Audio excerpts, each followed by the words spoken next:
Друзья, приветствую вас. Посмотрел заявки, запросы по акциям. Чуть попозже или завтра с утра по ним выпущу тогда обзор. Давайте сейчас обсудим текущую ситуацию, которая, ну скажем так, достаточно интригующая складывается. Американские выборы все ближе и ближе к завершению, однако ситуация там не очень простая.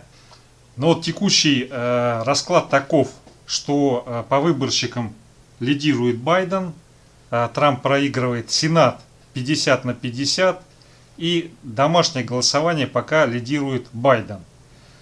Здесь на текущий момент пока большая часть склоняется в сторону Байдена. Ну, вы знаете, что я, в общем-то, считаю, что, скорее всего, победит Байден.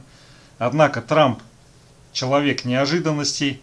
Вот, он в любой момент может достать Джокера из рукава, его всем показать. Вот, здесь смотрите, какая ситуация складывается. На самом деле, наверное, все-таки даже не столь критично, кто из них победит, Байден или Трамп. Здесь ключевой момент заключается, с моей точки зрения, в том, что при победе Байдена необходима голубая волна. То есть победа в Сенате демократов. Потому что если в Сенате будут преобладать республиканцы, мы увидим продолжение шоу с затягиванием стимулирующих мер. И здесь уже во главу угла будет поставлено не какое-то оптимальное действие по экономике, по выходу из кризиса, а все сведется именно к каким-то баданиям и отстаиванием частных интересов. Поэтому вот с моей точки зрения наиболее критичная комбинация — это то, что президент демократ и в Конгрессе большинство у республиканцев. Мы увидим просто волшебный тормоз и вмешательство во все процессы, которое приведет к тому, что будет становиться все хуже и хуже. Я не говорю, что, вот, допустим, если возникает голубая волна, так называемая, то есть победа демократов и в Сенате, и президентом, то все, как бы, кризис прошел. Нет, тоже будут проблемы, тоже мы увидим. Я считаю, что будет дно, оно будет чуть позже. Сейчас, скорее всего, зальют текущие проблемы. Но в том случае, если будет раздрай, то есть Сенат будет республиканцев, а президент будет демократом, то мы увидим просто максимальную силу торможения и вставления палок в колеса. Потому как, я думаю, республиканцы будут действовать пожестче и покруче демократов в плане того, чтобы создавать им проблемы в работе и в принятии решений. Вот, поэтому я вижу здесь, скажем так, более существенный фактор сейчас — это не то, что будет выбран Байден или Трамп, скорее здесь должен быть унисон. То есть если побеждает президент-демократ, в Конгрессе, соответственно, должны победить тоже демократы. Если республиканцы, то республиканцы. И вот здесь именно расхождение в том, чей будет Конгресс и чей будет президент, я думаю, наибольший риск заключается, поскольку мы можем увидеть, скажем так, действия, которые они приведут к ускорению конца, когда все это с треском вылетит в трубу из-за того, что будет не решение вопросов, а будет противодействие и война. Так, ну, что касается выборов президента, давайте посмотрим, какие там есть другие еще новости. Так, ну вот штаб Байдена возмутили слова Трампа о подсчете голосов, это вполне естественно. Так, ну вот Fox News увидел сокращение отрыва Байдена от Трампа. На самом деле Fox News это, в общем-то, про республиканский ресурс, поэтому, разумеется, ему будет чудиться в то, что Байден вот-вот победит. Равно как Блумбергу будет чудиться то, что победит вот-вот Байден. Потому что Bloomberg и CNN — это демократические ресурсы. Вот. Ну, разумеется, то есть тут одних посмотрел, других посмотрел. Исходя из этого можно принять адекватное и взвешенное решение и понимание того, что на самом деле происходит. Еще как бы вот эта ситуация с коронавирусом начинает все больше и больше напрягать экономику и вообще общество, потому как в России уже несколько дней подряд новые рекорды по выявленным случаям новым заражения.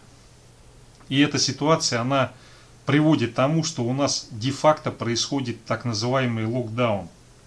Вроде бы и нету такого полномасштабного закрытия, хотя ограничения ввели. Вот. Но с другой стороны, как бы и введенные ограничения, и нагрузка на социальную сферу, на экономику в связи с тем, что идет рост заболеваемости, по сути ухудшает ситуацию, которая связана с тем, что упали цены на нефть и упали объемы продаж. Поэтому, скорее всего, на нашем рынке будет либо волатильность, либо снижение. Ну, сейчас вот результаты выборов, скорее всего, положительно будут отыграны, а дальше, я думаю, нас ждут всякие не очень приятные неожиданности.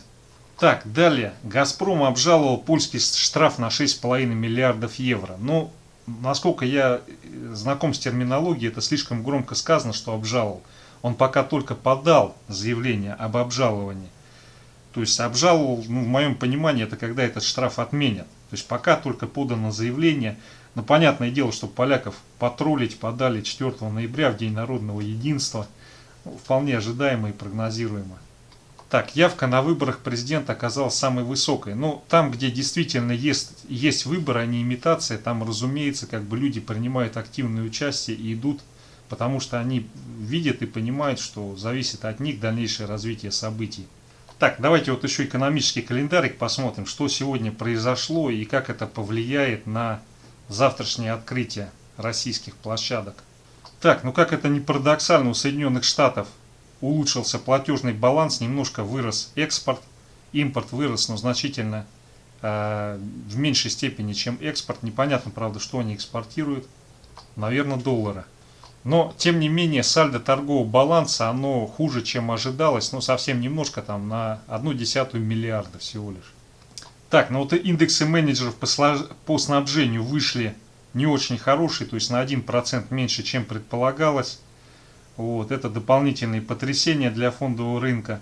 Но зато по нефти видите, как резанули запасы, то есть для нефти есть все основания для закрепления текущего отскока по цене.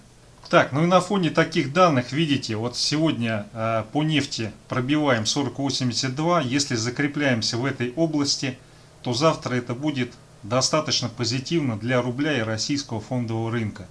То есть возымели действия значительное снижение запасов по нефти в Соединенных Штатах. И как бы вот закрепление выше этого значения завтра ждет нас тогда позитивчик на российском рынке. Так, друзья, но сегодня смотрите, по S&P 500 ракета прошили вообще насквозь вот эту область, в которой должны были закрепиться, и улетели даже выше, фактически уже на 3500 идет. То есть здесь позакрывали с опережением графика все цели. И если будет закрепление вот в этом диапазоне сегодня-завтра, то тогда вполне продолжение ралли и движение на 3600, чтобы сделать исторический перехай. Так, ну и по ВИКСу сегодня вообще отличная ситуация, идет провал. Вопрос только в том, чтобы он закрепился, ну хотя бы ниже 30. Вот если будет закрепление ниже 30 и дальнейшая торговля в этом диапазоне, это означает, что нас, скорее всего, в ближайшее время, в ноябре-декабре ждет рождественское ралли. Вот, поэтому вот такой вот возврат и здесь проторговка, консолидация, это было бы очень позитивно. Если такого не будет, если 30 уйдем за 30 на этой неделе, то тогда это будет означать, что это просто временный выдох, который приведет к тому, что потом разовьется рост ВИКСа и грядет обвал рынков под Новый год, ну или значительное корректирующее движение. Вот, в любом случае такой всплеск волатильности, это, конечно, не очень хорошо. Мы с вами прекрасно понимаем, какие есть риски, связанные с ковидом и с тем, что мировая экономика, она фактически не прошла свое главное дно. Вот, соответственно, то есть это фактор риска, который в любой момент может сработать. Как бы такие всплески, они, как правило, не проходят бесследно. Так, ну и NASDAQ сегодня улетел в космос. Торгуемся на вот этой цели 11500. Если здесь закрепляемся, то будет новое восхождение и попытка перебить вот этот максимум, который ранее был достигнут, 12070, 12080, вот сюда, вот в этот диапазон. Вот. Но сейчас, если последует пробой 11300, 11350, вот этой зоны, на объеме, если это произойдет, то здесь у нас наиболее вероятный сценарий возврат вот сюда, вот в эту область и дальнейшее снижение. Так, друзья, давайте рассмотрим, что на российском рынке, какие позиции на форте по фьючерсам. Так, вот по РТС порезали шорты и очень существенно. То есть ждут, что завтра будет рост фьючерса РТС. Сбербанк, здесь тоже такая ситуация, даже более сильная, наверное, более весомая. Значительно сократили шорты и нарастили лонги. То есть завтра вполне можно ожидать хорошего движения вверх по Сбербанку, по акциям и по фьючерсам. Газпром, ну здесь ситуация схожая, она, конечно, менее сильная, чем в Сбербанке, но здесь тоже порезали значительно шорты и немножко там кто-то накапал лонгов. В целом ситуация указывает на то, что акции Газпром будут расти завтра. Так, ГМК, здесь ставка на рост ГМК однозначно. Так, российский рубль, фьючерс, срезали лонги на доллар, чуть-чуть нарастили лонги и значительно срезали шорты. Но здесь как бы ситуация указывает на то, что мы увидим дальнейшее укрепление рубля. Но кроме того, видите сами, то есть цена на нефть выросла. Я не думаю, что за ночь она упадет. Плюс рост на Америке, S&P, NASDAQ. То есть завтра, скорее всего, мы увидим отскок по российскому фондовому рынку и, соответственно, укрепление рубля. Так, далее евро-рубль. Ну, здесь тоже ставка на то, что рубль будет к евро расти. То есть уже заранее ждали, что по итогам выборов рубль укрепится и к доллару, и к евро. Так, вот по евро-доллару ситуация неопределенная. Здесь сделали ставку на то, что либо будет боковик, либо продолжится снижение. Так, ну и нефть. Здесь заблаговременно порезали шорты и немножко нарастили лонги. Юридические лица. То есть ждали, что нефть будет расти в четверг. Так, по серебру здесь ситуация непонятная. Здесь больше похоже на проторговку, на консолидацию, поскольку приблизительно одинаково. Хотя нет, подождите, по серебру ошибся по серебру, ждут, что серебро будет снижаться. Вот, ну мы отдельно посмотрим завтра с утра график серебра, потому что что-то, мне кажется, это не совсем так. Здесь есть определенная нестыковка с тем, как идет цена, и с тем, как позиции юридических лиц поменялись. И золото. Ну по золоту здесь ставка на рост. То есть ждут, что завтра будет дальнейшее движение вверх цен по золоту.